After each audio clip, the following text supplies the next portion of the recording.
então uma sessão com 3 apresentações. A primeira chama-se O Trem e a Comunidade, Instrumentos Reabilitadores do Espaço, e vai ser apresentado pela Bruna França de Pontes, do ISCTE, do Doutoramento em Estudos Urbanos, mestrado. Depois a segunda vai ser apresentada pela Marielle Ferreira dos Reis Luz, e a apresentação designa-se Pelas Mãos Latino-Americanas, a atuação de arquitetos urbanistas em assentamentos precários. É uma comunicação apresentada pela Marielle, mas também feita pela Marluce de Carvalho Venâncio, que não está presente, e ambas são da Universidade Estadual do Maranhão, certo?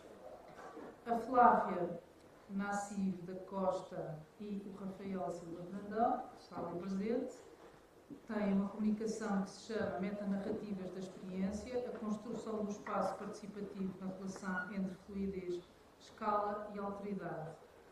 Portanto, começaríamos pela Bruna. Cada apresentação tem a duração de 15 minutos. Esperemos cumprir os tempos e para no fim podermos debater, porque eu penso que são temas interessantes. Estive aqui a ver os resumos e parece-me que há aqui temas interessantes para debater. Dá-me então a palavra à Bruna. I'll be from this. English? No, just to say, because first of all, I want to say sorry because my English is going to be imperfect. But if I'm okay to talk after the presentation, if you want to. Thank you. And I have some images and some topics in English, so maybe you can understand a little bit about. Okay. Então, olá, o meu trabalho ele se intitula O Trem e a Comunidade, Instrumentos Reabilitadores de Espaço. Ele foi fruto de um trabalho de conclusão do curso da minha graduação em Arquitetura e Urbanismo, há 2 ou 3 anos atrás. E fico muito grata e muito feliz em ter trazido esse trabalho aqui, porque é um material que eu realmente tenho muito carinho por ele e sempre tenho muita nostalgia ao rever tudo que eu estudei e o que eu vivenciei nesse período. Então, o título seria The Train in the Community, Space, Habilitators, Instruments. Então, para começar, com o advento do transporte rodoviário em Campina Grande, na cidade do Brasil, assim como em várias outras cidades brasileiras, o trem ele foi sendo progressivamente se tornando um transporte obsoleto. E atualmente esse sistema ferroviário na cidade ele é utilizado apenas durante o mês de junho, pelo chamado, como a gente chama normalmente, o trem de forró, durante as festividades. E ele transporta não passageiros e não cargas, mas pessoas e músicos em festa. E devido à subutilização desse trem durante todo o período do resto do ano, a malha ferroviária que corta toda a cidade de Campina Grande está completamente abandonada. Então, tendo em vista esse contexto de realidade na minha cidade e da malha ferroviária, o meu trabalho ele vai objetiva estudar o entorno dessa malha ferroviária da cidade de Campina Grande. O meu trabalho ele vai assumir algumas estratégias de intervenção urbana, que vai visar apresentar um modelo piloto de experimentação, que vai ser voltado para a população vulnerável que mora no entorno dessa malha ferroviária. E essa intervenção vai ser voltada para a reativação. Eu vou propor a reativação desse trem e a sua ressignificação, enquanto um objeto itinerante no espaço, na minha cidade. E durante todo esse processo de investigação, eu analisei alguns aspectos, como alguns usos já existentes no entorno dessa área da malha ferroviária e algumas ações espontâneas de moradores que acontecem em locais, e considerei as suas memórias afetivas com relação associadas à locomotiva. Eu vou só começar dando um breve histórico, um contexto histórico de como o trem chegou à minha cidade, quanto que ele parou de funcionar. Depois eu vou falar um pouco da caracterização também dessa área, e depois eu falo um pouco das diretrizes e das propostas do meu trabalho. Então, nesse contexto histórico, em 1904, foi o decreto federal ratifica a contratação Great Western pela União para a construção ferroviária que vai interligar a Itabaiana, a cidade de Itabaiana, à cidade de Campina Grande. Mas só em 1907 é que de fato o trem vai chegar na minha cidade, na cidade de Campina Grande. Na época tinham 1.800 habitantes aproximadamente, com 700 edificações. Com a chegada do trem, com essa característica comercial bem intensa, a cidade dela mudou completamente. Ela cresceu economicamente e cresceu em termos demográficos também. Então, em 1930, nós já tínhamos em torno de 4.700 edificações. E o último trem a transportar pessoas na cidade foi em 1970. E desde então ele só transportava cargas até o ano de 2010. Em 2010 ele parou de funcionar completamente. E como eu falei, isso funciona no período de festejos em junho, por um mês. Esse trem é o mesmo há 20 anos. Ele foi apenas customizado para se enquadrar no cenário de São João.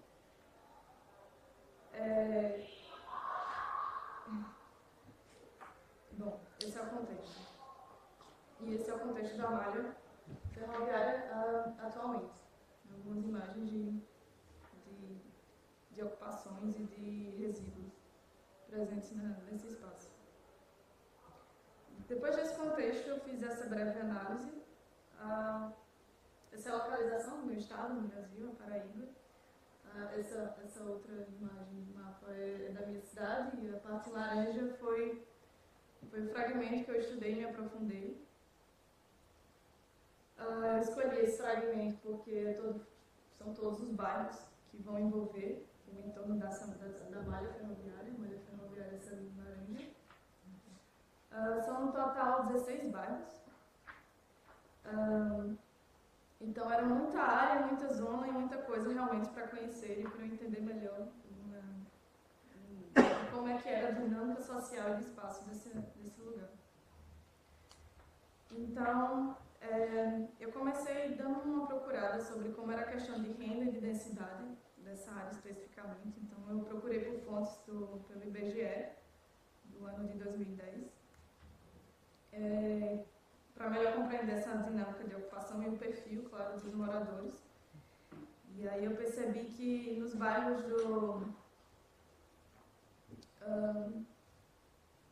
que no caso Campina Grande, a cidade ela vai possuir de maneira geral uma densidade baixa,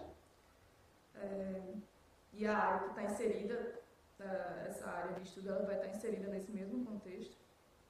E os bairros do Pedregal, Santa Rosa e 40, apenas 3 bairros, eles foram os únicos que demonstraram considerável densidade em relação aos outros. Então isso só reforça a necessidade de incentivo a políticas de habitação.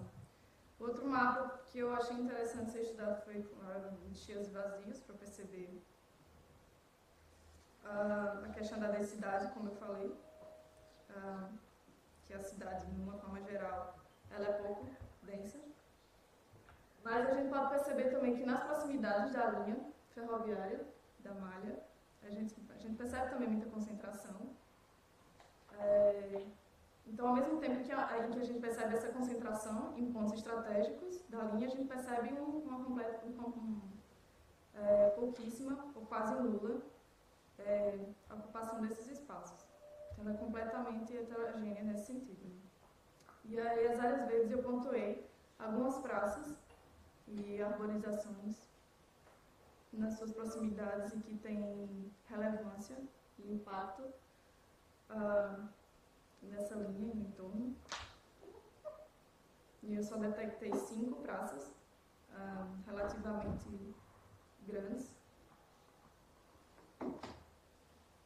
também apontei na questão da topografia, que o percurso propriamente do trem, da linha férrea, ela se encontra em situação pouco acidentada, justamente para facilitar o deslocamento do trem, mas a gente pode perceber que na zona norte da cidade, no mapa, ela é extremamente com muitas declividades e talvez seja por esse motivo que a gente percebe muita zona abandonada com acúmulo de resíduos ou com nenhuma ocupação. E aí, para entender melhor cada zona, cada área, já que cortava a cidade inteira e eu precisava ir lá, conhecer de perto, eu fragmentei essa zona em 4 setores. No primeiro fragmento, teriam os bairros do Araxá, Jeremias, Universitário Badalcongo e Pedregal. No segundo fragmento, teria o Centenário São José, Dinamérica, Santa Rosa, Quarentena e Liberdade. No terceiro, a Estação Velho Catolé e o Tambor. E no 4, Itararé e o Distrito Industrial.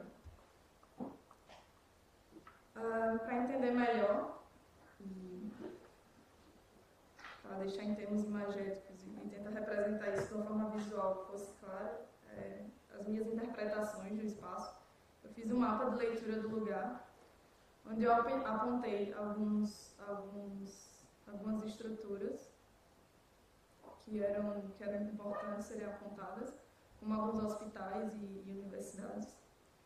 E essa zona, especificamente, o primeiro fragmento, ela é majoritariamente universitária. A gente pode encontrar, se eu não me engano, são 2 universidades federais e uma estadual. Como ela fica na extremidade, esse primeiro fragmento da cidade, ela é uma zona que ela é um pouco densa, ela é mais adensada. E ela é uma zona mais esquecida e mais invisibilizada da cidade. Então a gente encontra demais espaços abandonados, com concentrações de resíduos, com catadores de lixo, com a presença de animais, também como meio de locomoção. Mas ao mesmo tempo eu ainda consegui detectar os mobiliários urbanos que eram improvisados e que eram feitos pelos próprios moradores. Talvez reutilizando esses materiais que eram encontrados nesses resíduos. Algumas imagens nessa zona e a presença de algumas pessoas utilizando também da linha ferroviária para brincar ou para descansar. Aqui também concentração de muito lixo e algumas ações também, atividades comerciais, completamente improvisadas. No segundo fragmento, ela é um pouco mais central. A gente consegue encontrar a Vila do Artesão, o museu, o fórum. Ela é uma zona bem mais densa. E ela é uma zona interessante porque a gente consegue perceber a Estação Nova, que é um patrimônio subutilizado que está nela. Que era a estação onde o trem costumava parar. E ela também não funciona e ela está completamente abandonada. Algumas imagens dessa área. O terceiro fragmento. Também, todos os fragmentos eles não mudam substancialmente tanto uns dos outros. Eles mudam muito pouco. E todos têm esse mesmo comportamento de atividade em comum. Que é essa presença de mobiliários não formais, feitos e construídos e pensados de forma informal também, pelos próprios moradores. E nessa zona a gente pode encontrar o bairro do Tambor, que é um bairro muito interessante, que ele promove diversos projetos comunitários. Eles têm uma biblioteca comunitária na casa de um dos moradores e é bem interessante nesse sentido. E aqui algumas imagens com uma horta comunitária, essa aqui é a biblioteca da casa de um colega, grafites e mobiliários. E esse é o último fragmento que está na outra extremidade da cidade. E essa realmente você não consegue encontrar muita atividade, porque ela é unicamente voltada para... Ela é completamente esquecida. Ok. Então fica a questão para se pensar no que foi pensado para se começar esse projeto, que seria cabe a inquietação com relação à ausência de funcionamento de equipamentos públicos locais acessíveis à comunidade local. Então, como é possível unir duas problemáticas, que é a questão de intervir nos espaços de forma emergente e sustentável? Seria possível suprir, em parte, uma deficiência espacial, social e econômica a partir do que já existe? Então, reviver os objetos, reutilizar materiais e reinterpretar equipamentos, ele pode vir a ser um meio viável de associar essas duas questões. E eu peguei como base o projeto do Alborno, que é um trem que eles reativaram também e usaram para poder ressignificar e implantar outros serviços. O trem ele teria outras funções, como função educativa e de saúde também. E a partir desse estudo, desse correlato, foi que eu tentei propor o mesmo para o trem na minha cidade, nesse sentido. Então, seria um trem que abarcaria os âmbitos da educação, da cultura lazer, da saúde e do suporte cidadão para fortalecer o espírito de comunidade local. Essas são algumas das propostas do funcionamento, das atividades que funcionariam no trem, como oficinas, pocket shows, workshops, cabeleireiros, atividades de cartório. Esse é o trem como ele é, na verdade, a princípio. Ele tem essa coberta fixa, é um trem convencional, com esquadria, com grade fixo, metálico e com 3 circulações. E essa é a proposta do trem. E como seria agora? Com a coberta elevada, uma estrutura metálica, que eu implantei, que seria também de suporte para reaproveitar esquadrias e proporcionar diferentes aberturas dela. Tem alguns detalhamentos também. O trem, que eu não vou me apegar muito nesses detalhes, com alguns cortes de como ele funcionaria se ele fosse utilizado para essas funções de lazer ou mais cultural. Esse é um detalhamento da esquadrilha de como ele funcionaria com a implantação dessa estrutura metálica. E aqui a proposta de alguns mobiliários de como eles funcionariam dentro do layout, de fato, dessas plantas. E como que elas seriam flexíveis no sentido de serem utilizadas tanto para mobiliário de mesa, de cadeira, como para nichos, para servir para guardar materiais como livros, brinquedos e outros utensílios. Uma planta também, como exemplo de uma área de oficina de costura e uma área também de reunião,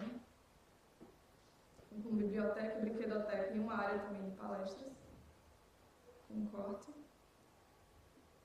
E aqui é só um mapa com algumas áreas de potenciais, de acordo com todos os outros mapas de leitura do lugar, que eu percebi que tinham potenciais e área suficiente para que o trem pudesse parar e atender determinadas comunidades. E aqui foi só também uma planta base de exemplo de como seria a implantação desse trem, desses vagões, se eles parassem nessa zona.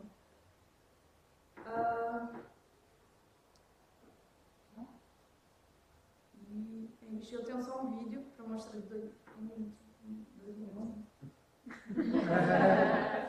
Eu gosto no final também. 2 minutos. Portugal 3 minutos.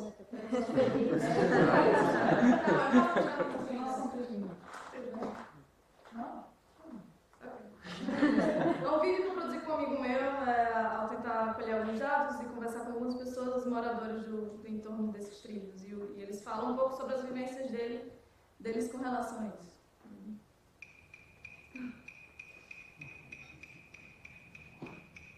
O bairro tem uma praça pública, né? E outras ferramentas de lazer, de divertimento, de socialização, isso mesmo.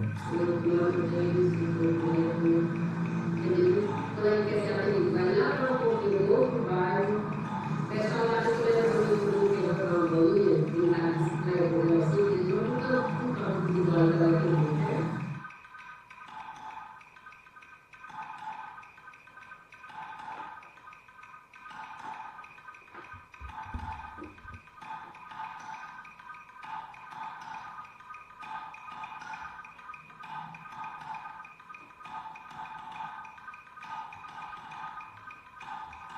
porque ficou só vai usar em grande volume, como ele falou. E mesmo assim é inacessível demais, né? Porque o ingresso do trem fora é 150, no caminho 150 reais, né?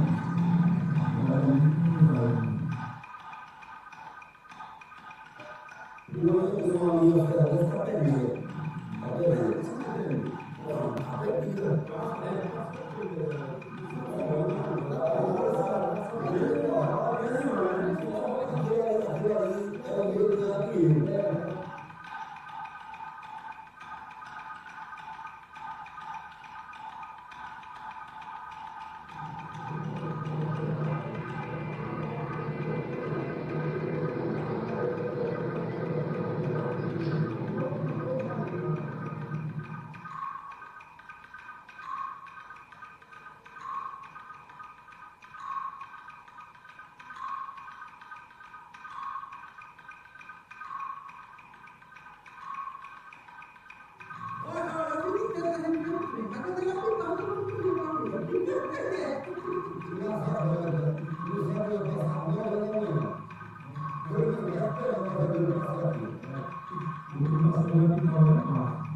Muito bem. Acho que valeu a pena ver o filme. Passamos então para a segunda apresentação. A Marielle.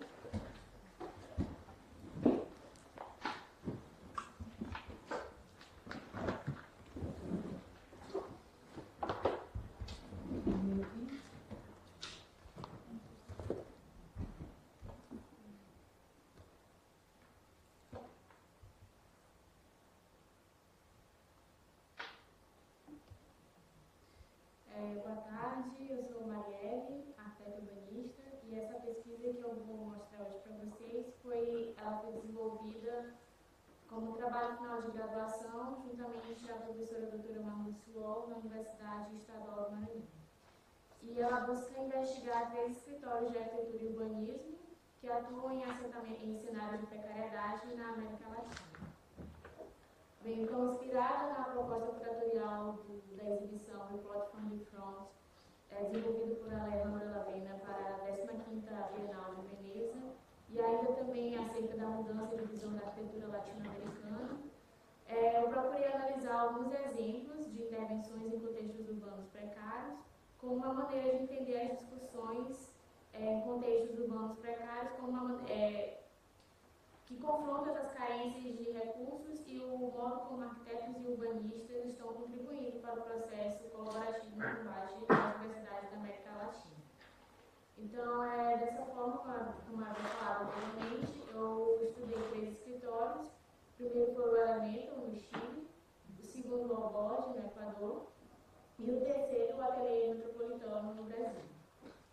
Bem, então, como é sabido, o movimento migratório do campo para a cidade, ele criou um grande impacto populacional, né, um grande inchaço populacional nos principais centros urbanos, e essa evolução demográfica e suas disparidades são ilustradas espacialmente nas cidades e também podem ser vistas de acordo com a diversidade de nomenclaturas que são dadas para os ambientes de precariedade. Então, invasões, ocupações, assentamentos populares e aglomerados subnormais são nomes utilizados rotineiramente para designar favela, como um termo em geral, mas também acabam sendo um dos fatores de imprecisão dos dados quando se comparado os conceitos utilizados por algumas organizações, como a UNHCR, o Ministério das Cidades e o IBGE.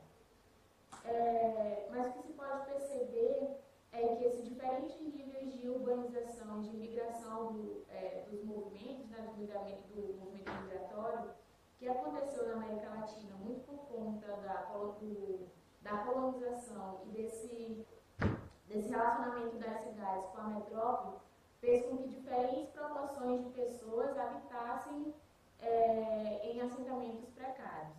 O que a gente pode perceber também é que existe essa disparidade nos dados, como eu havia falado, e que, por exemplo, algumas organizações elas não vão obter alguns dados de alguns países ou então vão ser meio que imprecisos um em relação ao outro.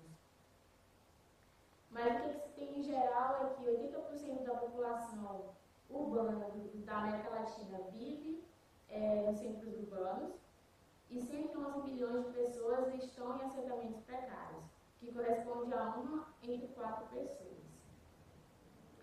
Bem, o que vale lembrar é que vale ressaltar que fatores como a precariedade dos serviços públicos, insegurança, violência e o caráter de marginalização, de fato, são inerentes a todos esses contextos, né, como a gente consegue perceber nas fotos. Mas o cenário sociopolítico que esses assentos se configuram são diferentes, assim como as respostas dadas a esses fenômenos vão ser diversificadas. Então, o mais importante nessa discussão sobre os termos é tentar não negligenciar a peculiaridade dos contextos específicos das várias dimensões e variações que os assentamentos latino-americanos englobam. Então, em relação à reavaliação da função do arquiteto urbanista na América Latina, como sendo um agente de mudança, né, ele teve essa mudança de visão a partir da crítica ao modernismo e também da crítica a como o governo estava respondendo à falta de habitação. Então, esse novo reconhecimento da arquitetura ela foi considerada de forma a levar mais potencialidade à informalidade e também reafirmando o poder de autoconstrução das pessoas. Então, os arquitetos urbanistas começaram a adotar a cidade informal como um novo paradigma, como uma nova forma de ser percebida. Bem, o que se pode perceber é que o processo participativo dentro da América Latina, ela se caracteriza por ser de forma bottom-up design, ou seja, o desenho ele vem a partir da comunidade, a partir de quem mora nos assentamentos, a partir de quem habita na cidade. Considera também o conhecimento local e as metodologias de empoderamento, né, proporcionando dessa forma o surgimento de sociedades cada vez mais equitativas. Bem, a pesquisa ainda ela considerou algumas estratégias para fazer uma avaliação ao final dos estudos em relação aos escritórios. Então, eu considerei uma pesquisa dos autores Imparato e Rusta, onde eles ilustram 3 níveis de processo participativo baseados em estudos na Bolívia, Brasil, Costa Rica, México e Peru. Então, o primeiro grau percebido por esses autores é o de decisão. O primeiro grau percebido por eles é o de informação e comunicação, passando por debate, negociação e assim tendo como final o desenvolvimento compartilhado. Então, as decisões são compartilhadas com o governo. Esses 3 níveis, segundo seus autores, são passíveis de serem verificados em conjunto ou separadamente, em diferentes combinações nas várias atividades dos projetos. Mas, de modo geral, um projeto tem um maior nível de participação quando a comunidade de autores externos estão envolvidos em cada uma desses 3 componentes. Então, as práticas de atuação ainda, elas podem ser consideradas de forma tecnocrática, missionária ou artística, né, segundo o caso. Então, essas duas metodologias foram consideradas.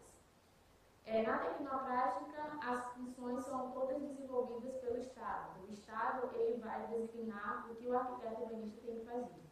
As missionárias, as atividades elas vão ser desenvolvidas a partir de uma assistência à família ou também por organizações não governamentais.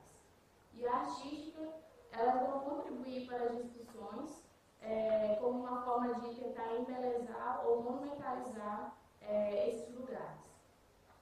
Então, no primeiro estudo de caso, que foi o estudo do escritório Elemental, ele desenvolve uma tipologia de casa metade pronta e que aparece pela primeira vez no conjunto habitacional Violeta Parra, na comunidade de Quincamonroy, né, no Chile, no Iquique.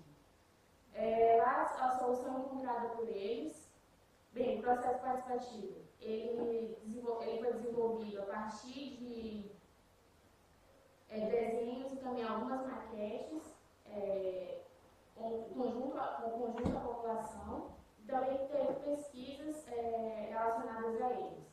Ao final, eles conseguiram desenvolver um documentário, que é o Revolution Through Design, onde as pessoas elas falaram como é que foi todo esse processo de participação. Bem, no caso, a solução encontrada pelo escritório, junto com a comunidade, foi construir unidades habitacionais de 40 metros quadrados que tivessem o potencial de serem expandidas em ambos os pavimentos. Então, eles dão prioridade para os ambientes que são os mais caros, como, por exemplo, cozinha e banheiro, e os outros ambientes, como quartos, salas, eles deixam para a própria população desenvolver na autoprodução. Então, em conjunto, os projetos desenvolvidos a partir da metodologia incremental seguem 5 critérios básicos de design, sendo eles a boa localização, crescimento harmonioso ao longo do tempo, traçado urbano produzido entre o espaço privado e o espaço público da rua, fornecimento de uma estrutura para o cenário, para o cenário final de classe média, e não apenas para o inicial, e finalmente o DNA habitacional de classe média, né? No caso 80 metros quadrados. O segundo, no caso, foi o Wallboard. Eles desenvolveram o conceito de sustentabilidade do senso comum, juntamente à população, e eles tentaram levar algumas técnicas construtivas utilizando os materiais locais. Então, eles estavam tentando configurar um tipo de produção que a população, ao final do projeto, não precisasse mais dos arquitetos em si.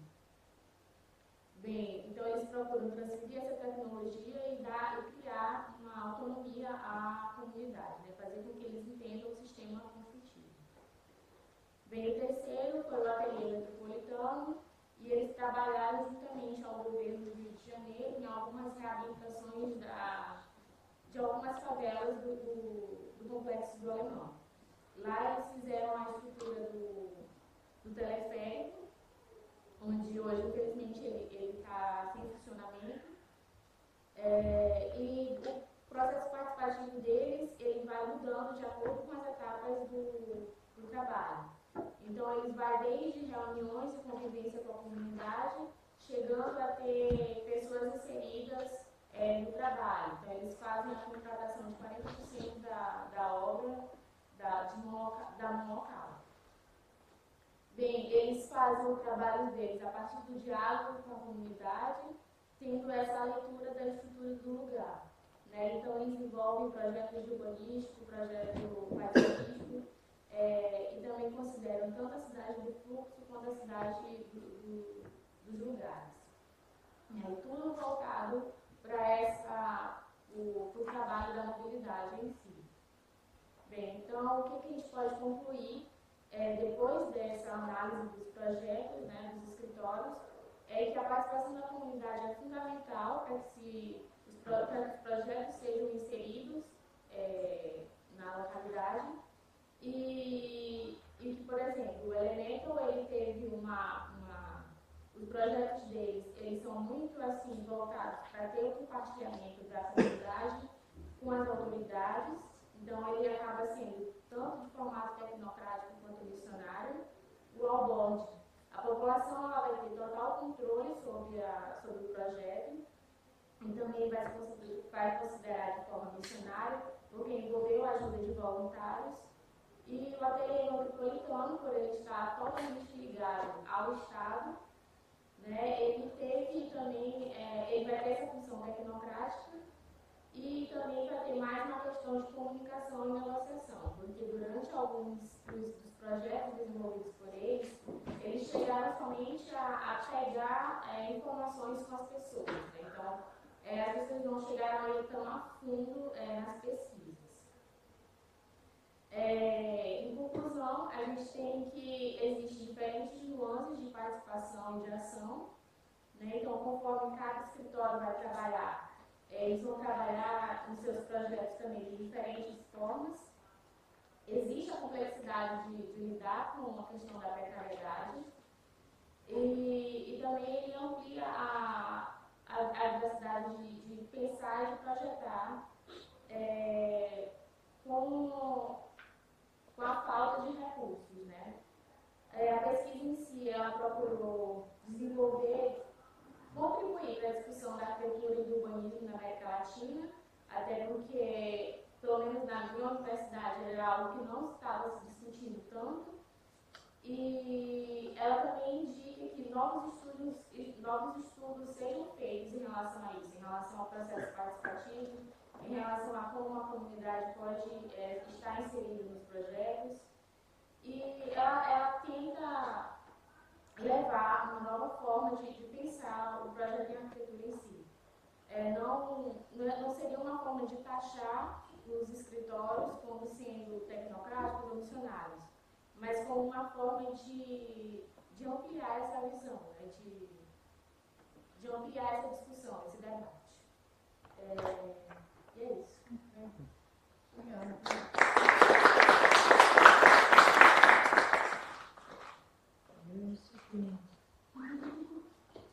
Agora então, Flávia. O que é que eu vou falar de estação? Vou tentar passar. Se está confuso, vou passar tudo.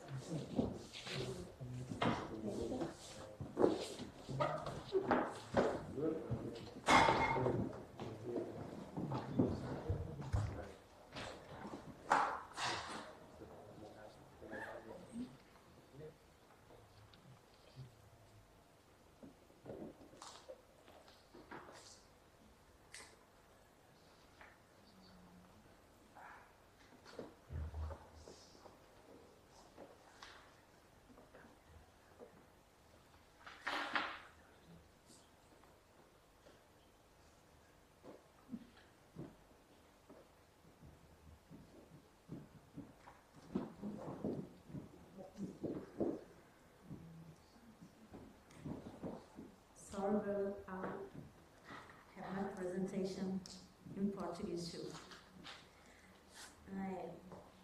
O meu trabalho, né, intitulado Metanarrativas da Experiência, tentou partir de uma discussão minha e do professor Rafael, a partir de duas bases, que são nossas bases de trabalho frequentes. São o nosso trabalho dentro de disciplinas de fundamentação do curso de Arquitetura e Urbanismo da Universidade Federal de São João del Rei.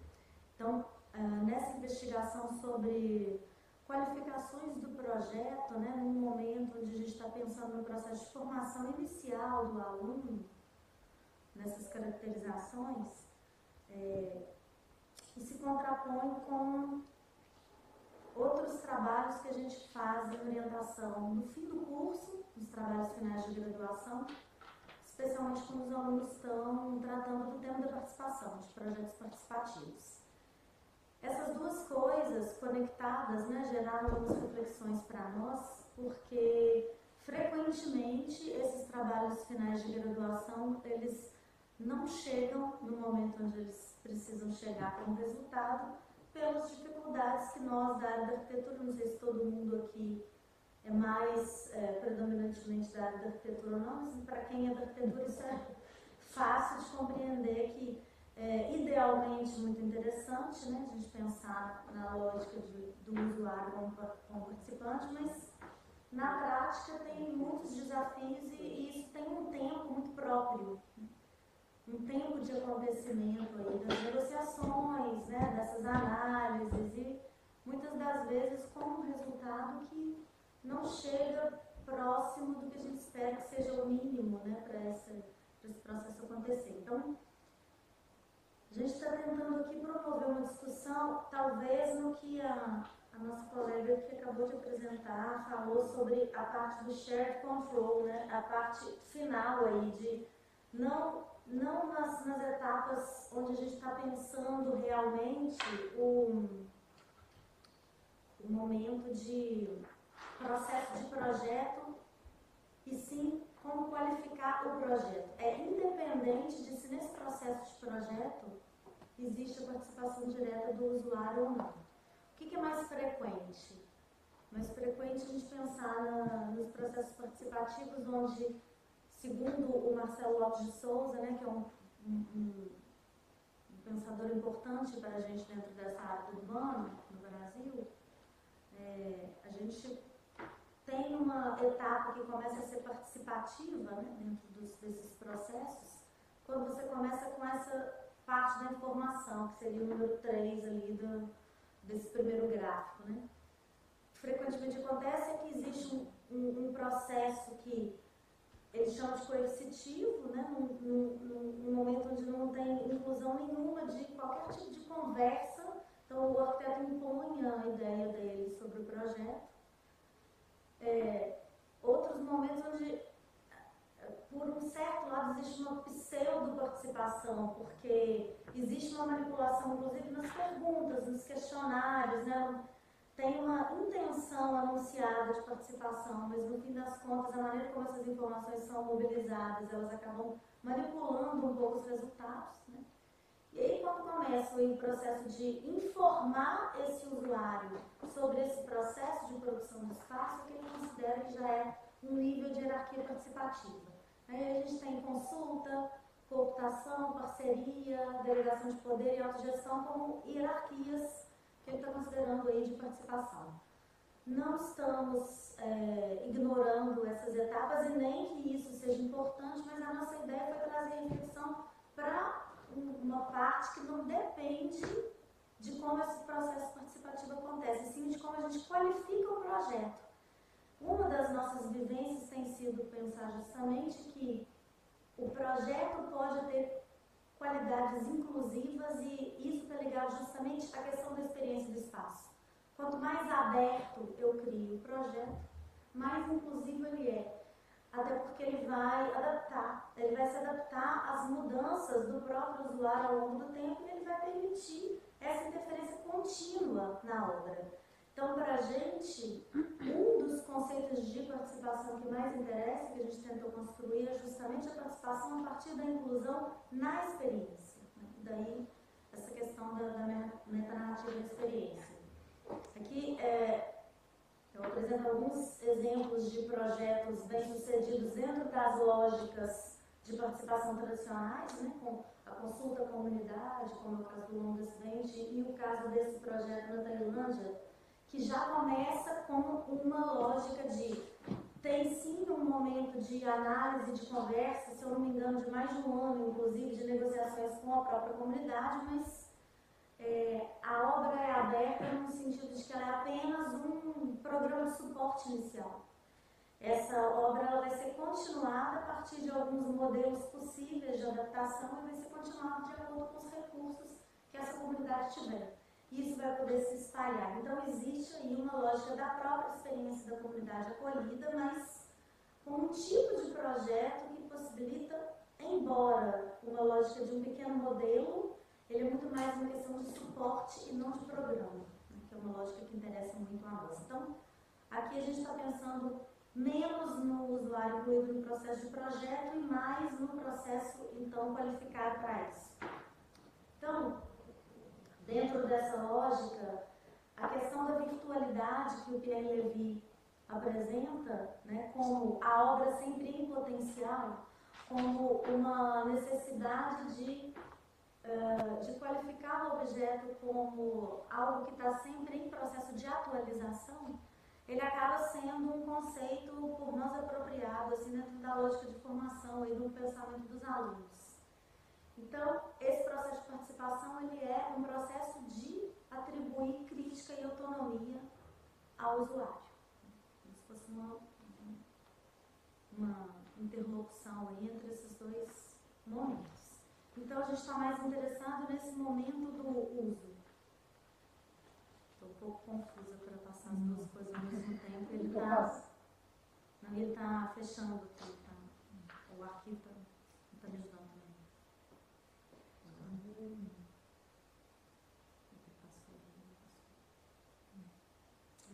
E aí existe uma questão que é importante para a gente como recorte histórico, né, que é uma questão paradigmática, que é quando existe um processo de intelectualização do papel do arquiteto, né, quando o Renascimento traz as questões da perspectiva e a partir daí esse repensar do projeto, ele inclui a separação entre projeto e obra. Então isso torna aí, né, um processo de produção do espaço que com essa intelectualização ele acaba mudando aí o modo como esses agentes funcionam dentro desse processo. Enquanto o arquiteto ele também era executor, ele também era construtor, né? Essa lógica era uma, e quando a gente pensa que, no fim das contas, o arquiteto se afasta, né, como o intelectual que se coloca e como alguém que é um executor, existe também um distanciamento entre o próprio arquiteto e o usuário, porque ele acaba tendo uma tendência a esse tipo de lógica que a gente conhece bem, que é o arquiteto Deus controlador, né? É o arquiteto como o detentor do poder do projeto. E esse afastamento ele acaba também criando um afastamento entre o usuário e a própria vivência da cidade, porque essa cidade tende a ser desenhada segundo lógicas de planejamento que são muito rígidas, né? Que são pouco potenciais de uma apropriação que leva em consideração os contextos específicos, né? Então, as consequências outras que a gente tem, justamente a partir desse problema autoral aí, é que normalmente não são consideradas as necessidades reais ou simbólicas dos usuários e é difícil você começar a pensar em contextos específicos, tanto para os usuários como para a própria cidade. E aí o que acontece, e que é muito indesejável para nós dentro desse cenário, é uma proliferação de espacialidades muito repetitivas, né, de arquiteturas muito padrão. Isso não nos interessa. Quando a gente começa a pensar já em modos de representação que são diferentes, eles podem estar ligados a um modo de pensamento sobre o espaço que é diferente. Então, aqui a gente gosta de trabalhar com as referências do Tchumi, que ao invés de pensar nas limitações de planta, corte, fachada e perspectiva, começa a introduzir uma lógica que é menos aquela lógica dual de forma e função da arquitetura moderna e muito mais um pensamento de relação entre espaço, movimento e acontecimento que começa a criar uma possibilidade de abertura da obra, porque está muito mais linkado a uma questão da experiência em si do espaço que essas limitações de representação, né, não nos deixam ver. Então é uma própria inclusão do corpo e do usuário dentro desse pensamento aí do fazer arquitetura. Então a gente pensa que qualificar o espaço ele está ligado diretamente a uma potencialidade de intervenção, de participação no modo como esse usuário usufrui essa obra, né? esse objeto arquitetônico e incluindo aí a escala da cidade. Como que a gente pensaria isso? Justamente qualificando, potencializando o usuário no momento de autonomia e crítica sobre a compreensão disso, mas a partir da virtualização da obra e de uma possibilidade de abertura. Isso se liga para nós no conceito de permeabilidade e aí nós incluímos aí essas questões importantes sobre essa qualificação em cima de 3 conceitos básicos que são fluidez, escala e alteridade. Essas são imagens de um trabalho final de graduação de um aluno nosso de 2015 que pensa justamente nessas outras articulações de visibilidade, então, num processo de qualificação do projeto.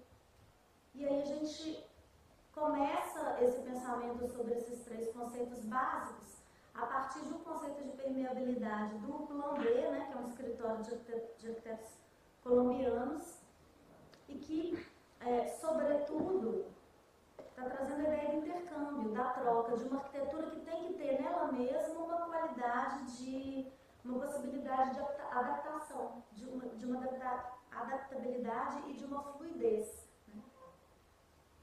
E eu trago isso mais como referência, menos como análise da obra.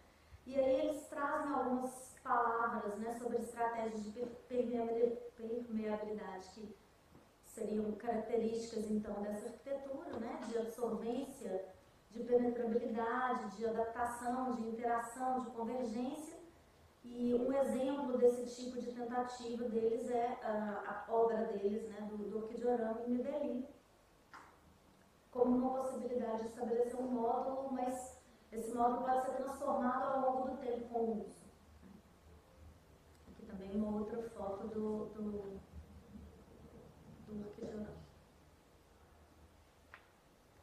Bom, dentro da ideia dos conceitos, rapidamente o que a gente traz é uma ideia da fluidez, basicamente como a transição entre as escalas da arquitetura, né, uma escala macroestrutural do sistema, para a gente pensar naquilo que está ligado a questões econômicas, a questões dos processos imobiliários, e um processo que então é mega de uma produção que a gente não controla para aquilo que são intervenções pontuais e, sobretudo, na ligação entre o público e o privado.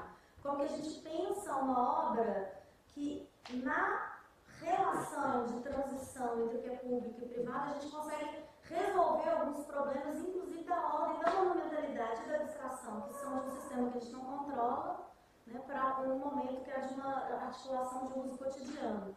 E aí, isso tem a ver com a própria noção de escala, que é essa transição entre as escalas do corpo, do edifício e da própria cidade, né? Como exemplo, um parque, o Parque dos Desejos de uma questão ecológica. Então, a questão da escala, ela está mais ligada, então, a essa possibilidade de eu conseguir uma articulação de uma obra que fala com a escala do corpo, mas que também fala de uma possibilidade de troca com a própria noção do urbano e com essa paisagem urbana, né, desenhada. E aí esses intervalos, né, que são possibilidade de a gente experimentar aí essa troca entre alguma coisa que está grandiosa, né, na escala da rua e aquilo que me aproxima do edifício. E aqui um exemplo de um tratamento de uma possibilidade de doar o espaço, né, que seria público para essa transição entre a calçada e a rua, né, e o edifício, lá na Cooper-Union, no projeto do Morfoses. E aí essa questão de pensar no cotidiano versus o monumental, né, que acontece. E para finalizar, essa questão da alteridade pensada como então uma absorção dessas metanarrativas da experiência, como que eu penso como eu trato a minha relação individual quando eu estou tentando transformar esse objeto pelo uso, né, caso aí exemplificado pela Galeria Stoffman do Sylvan Hall. Então eu tenho uma condição que é uma manipulação individual desses painéis, né, e desse uso, mas isso está relacionado com a própria paisagem dessa fachada, dessa obra, que é transformada coletivamente dentro dessa minha articulação que é individual. Então, tem que existir sempre um processo de negociação. Né? Então, existe o outro indivíduo, mas também existe essa própria autonomia do espaço urbano. Né? Acho que eu posso finalizar por aqui. Eu tinha alguns exemplos também para mostrar de outros trabalhos de alguns alunos nossos. A gente pode, talvez, pensar nisso no debate. Obrigada.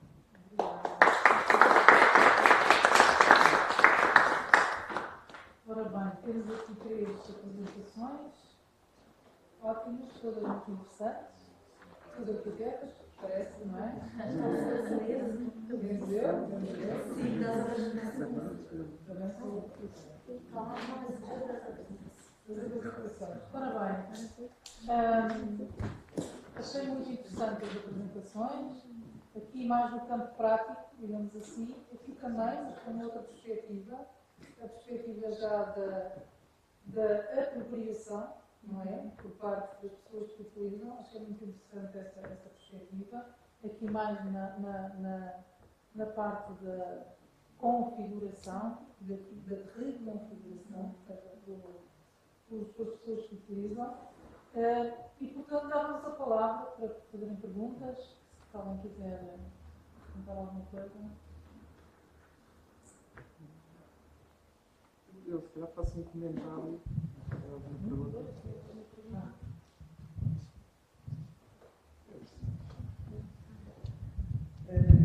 Achei muito interessante, porque acho que de certa forma as três apresentações se relacionam, no sentido em que estamos a passar um momento em que a arquitetura é de certa forma criticada por se centrar demasiado na forma e pouco no conteúdo.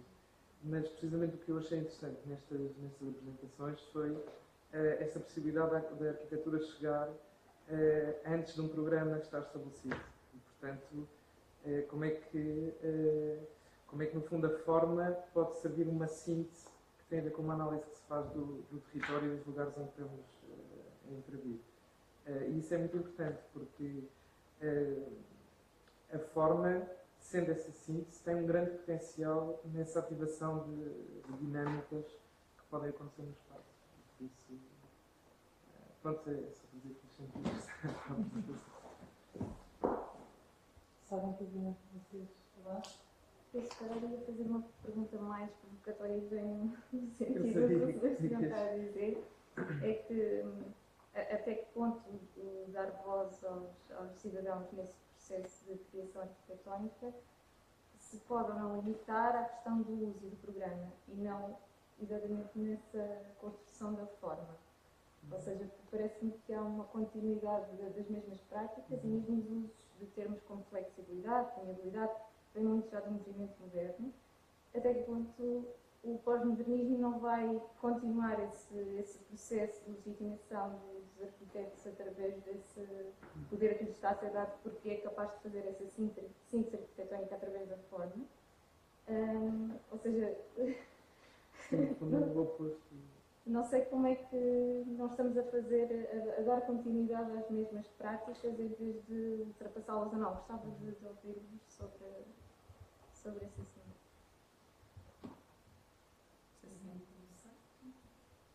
Na verdade, tem uma questão que a gente comenta com os nossos alunos, que a arquitetura... Bom, primeiro a gente tem um cenário que é um cenário de muita proliferação de imagem e de informação e pouca profundidade, muita superficialidade, né? Então tem um papel aí da visão e da imagem que eles nos afogam, né? E eles tendem junto com o nosso ritmo de vida muito acelerado e tal, eles tendem que a gente não se detenha, que a gente se detenha na superfície, né? Que a gente, na verdade, não se aprofunde, assim.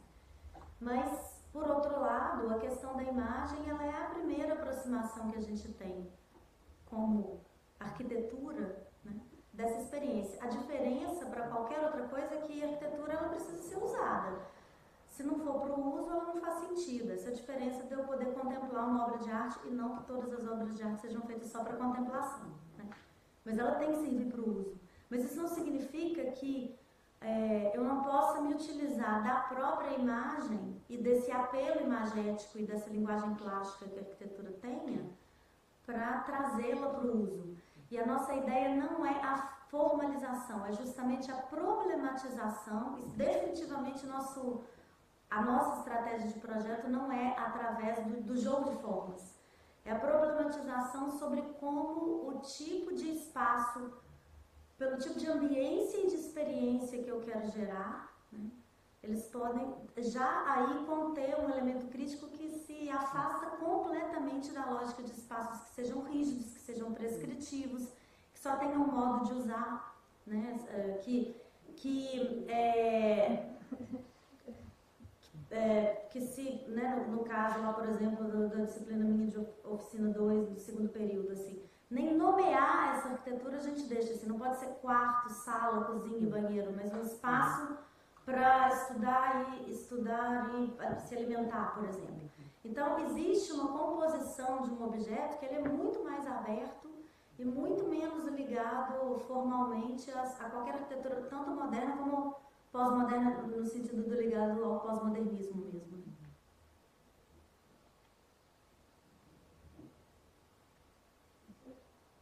Não, eu acho que é justamente isso, é levar novos métodos que a própria população possa fazer o seu projeto, né? Inserir as suas vantagens naquilo que a gente está tentando propor.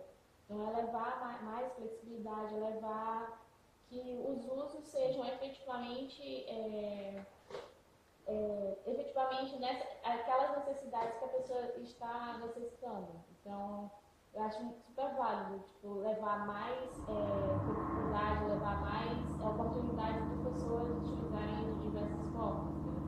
E é o que, por exemplo, um dos estudos de caso que eu estava estudando, eles propõem. Então, o Aravena, o escritório Elemental, eles propõem que a própria população desenvolva a outra metade, né, do projeto. Acho que é muito disso, tentar mudar essa visão da função do arquiteto. Eu acho que essa sensibilidade ela deve principalmente parte da academia, e como a nossa academia, ainda no Brasil, todos os professores eles seguem os princípios modernistas. Então a gente acaba tendo também uma mente criativa, mais contrária. Eu não sei nas outras universidades. Não, claro, com as ótimas exceções. Mas, de uma forma geral, a grosso modo, acredito que é isso que acontece.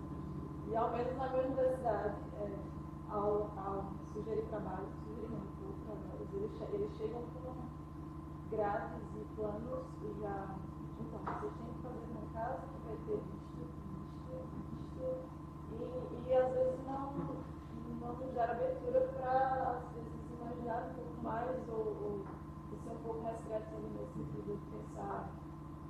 Não sei, acho que a partir do momento que não temos nem essa sensibilidade, a princípio não conseguimos nem trazer isso para a prática e para as pessoas de fato e tentar fazer essa própria.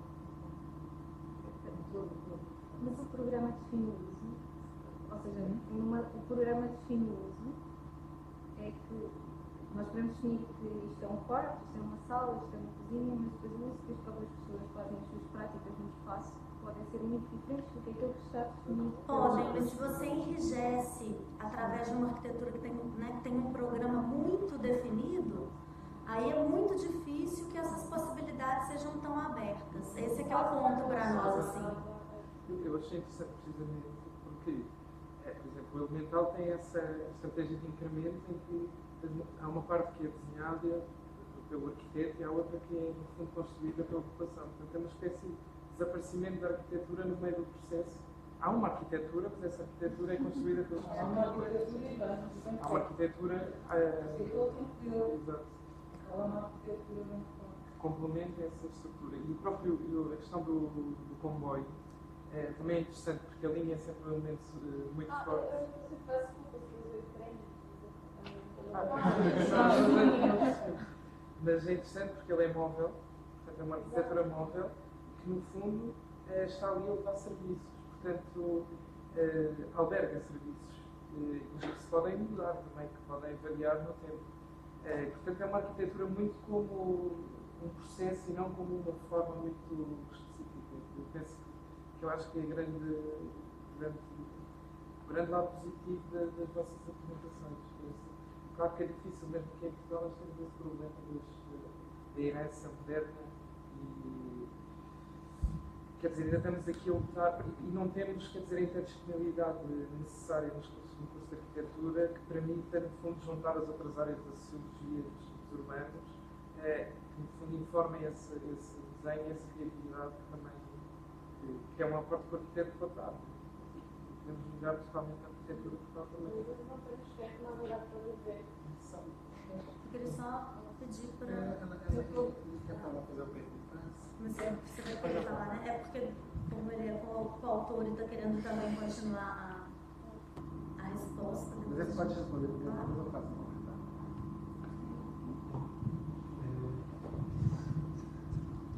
Oi, tudo bem? O neerlandês é mais morado nos últimos anos no Curitiba, no sul do Brasil.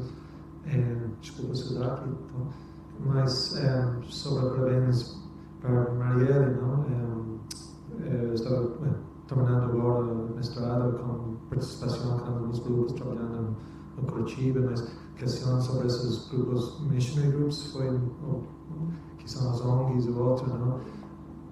São observação geral sobre o Brasil como neerlandês, que viu muita divisão, não? E entre classes, entre povos ricos e tudo, mais extremo, né? Pode ser mais no sul, no Curitiba.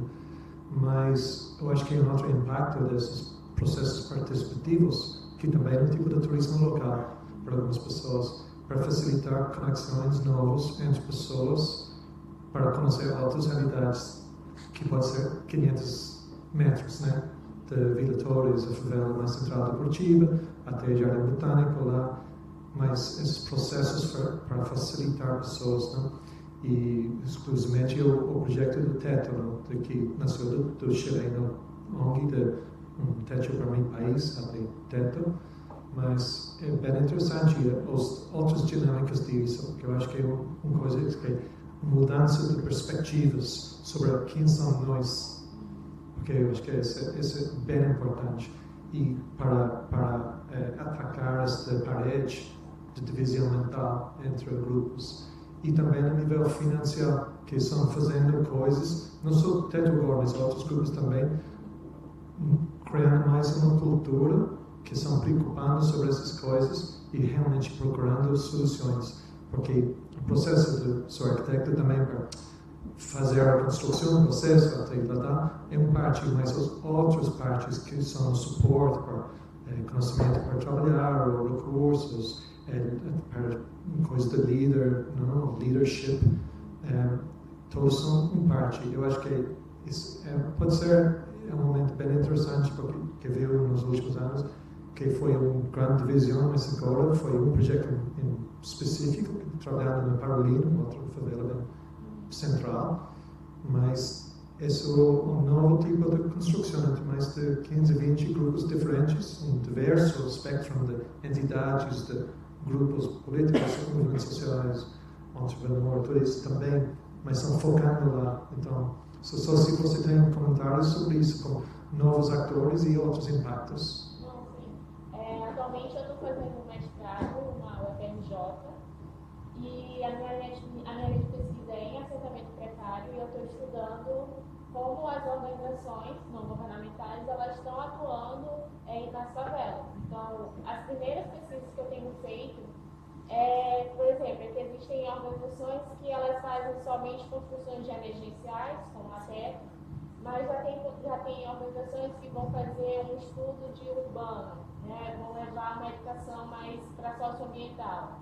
Então, eu estou vendo que existe também muitas variações nesse impacto, né, no sistema de intervenção que elas fazem e também durante o tempo, entendeu? Se é durante um mês, se é durante o final de semana. Então, eu estou vendo bastante essa diversificação. E aí eu estou querendo aprofundar nessa linha de pesquisa, né, identificar esses processos. Porque eu vejo que é uma forma de estar mais ligado com a comunidade. A aproximação vai ser maior. Entendeu? Obrigada. Eu queria só comentar um pouco, né? Eu sou coautor do artigo da Flávia. A gente tem uma sorte de estar num curso que tem 10 anos só de idade, então nós não temos o vício moderno. A gente começa numa base um pouco mais limpa, assim. E eu acho que a arquitetura moderna não é de maneira nenhuma ruim em si, mas eu acho que quanto mais distante nós vamos ficando dela, mais complicado vai sendo o que a gente faz com aqueles princípios que existiam antes, porque muitas vezes define o que nós somos hoje, né?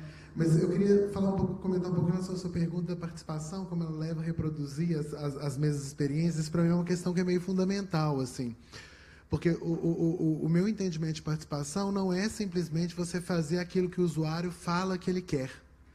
Eu acho que é fundamental você sensibilizar o usuário e construir uma consciência crítica no usuário para ele conseguir desconstruir aquilo que ele quer, a gente chegar na essência do que ele precisa de fato. Né?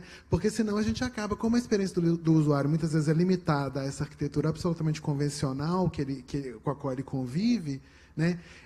Ele acaba pedindo sempre para repetir aquela arquitetura convencional Quando, por exemplo, a gente tem a lógica do conjunto habitacional, que é muito baseada na nossa arquitetura formal, com uma qualidade arquitetônica muito ruim, e a gente tem a lógica da favela, que é uma arquitetura que tem muitos problemas, mas que tem uma lógica que é muito mais interessante, muito mais rica do que a lógica do conjunto habitacional. Então, tem coisas que a gente pode aprender com o usuário que nós, arquitetos, não estamos sabendo resolver bem, né? Essa questão comunitária e espontânea e essa interconexão que eles conseguem fazer nos assentamentos precários, que é muito interessante. Mas a gente pode transformar isso numa arquitetura que tenha qualidades que hoje não tem, qualidades ambientais, de iluminação, insolação, estrutura, infraestrutura, que às vezes são muito complicadas.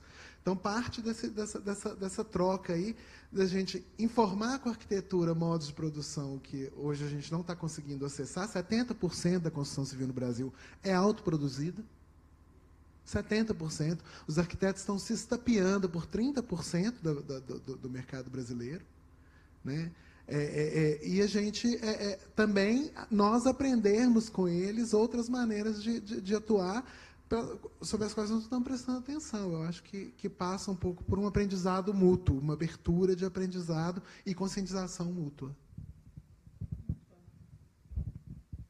Mais algum comentário, alguma pergunta? Ficamos por aqui. Obrigada, gente.